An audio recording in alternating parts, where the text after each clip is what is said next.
My name is Mwai, and I want to thank you so much for tuning in to this very brief video broadcast. And I also want to take this opportunity to wish you a blessed Easter. This week is what we refer to as the Week of Passion. The Week of Passion begins on Sunday, which is Palm Sunday, and it's a week that prepares us for the Easter weekend. A lot of things happened in that Week of Passion once Jesus Christ entered Jerusalem on Palm Sunday. And in that line, I want to just bring to you what I've entitled the test of authenticity.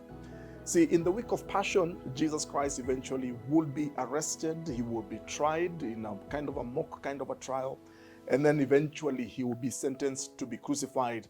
And then on Good Friday, he will be crucified on the cross. But of course, for you and I who are believers, we know that he went on that cross because of you and because of me. And he paid a sacrificial death so that you and I do not have to face the same penalty for our sin. But this week, as I reflect about the life of Jesus Christ, this week represented a test of authenticity, because he was under a lot of pressure as he goes to the Garden of Gethsemane. There was so much pressure from the authorities, pressure from his disciples, pressure from the crowds around him, and in every step, and also what we normally refer to the way of the cross, he was under intense pressure. And this pressure was really a test of authenticity. Would he buckle down? Would he falter? Would he change his mind about who he was? He had made some big claims. He had presented himself as God. He has presented himself as a rabbi, as a teacher. He had preached things about the kingdom of God. He had preached righteousness. So now he's facing pressure, so much pressure. Any ordinary man would have probably bowed to that pressure and probably lost the test for authenticity.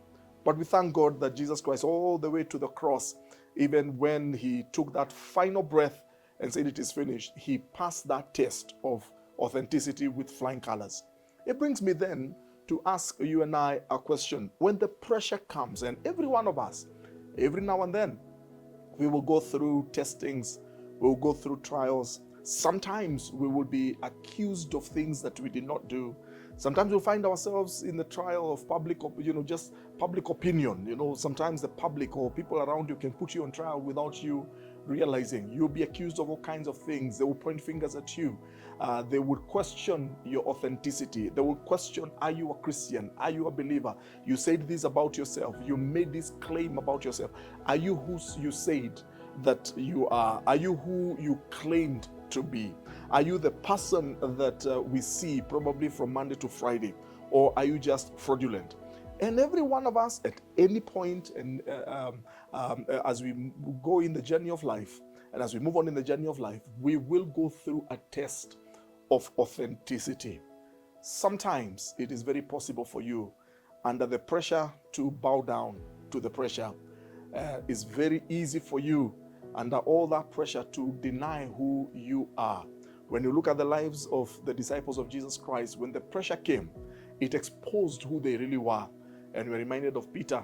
Peter denied Jesus. He denied Jesus 3 times, denied ever knowing that man. Or Thomas, when Thomas was confronted with the reality of the resurrection, he too doubted. He actually doubted that Jesus Christ, and he said, unless I see him, unless I touch him, I will not believe. What will happen to you? What happens to you when you go through the test of authenticity? Allow me to just encourage you that when that test does come, we thank God that his grace abounds. His grace will always abound. Yes, the pressure may be real. It may get hot. It may get difficult. But hang on to the grace of God. But then second thing is this, that even in the face of pressure and your authenticity is being tested, never forget, never lose yourself in the heat of the battle. Remain true to yourself. Remain true to your principles. Hang on to the very principles that you have always stood by.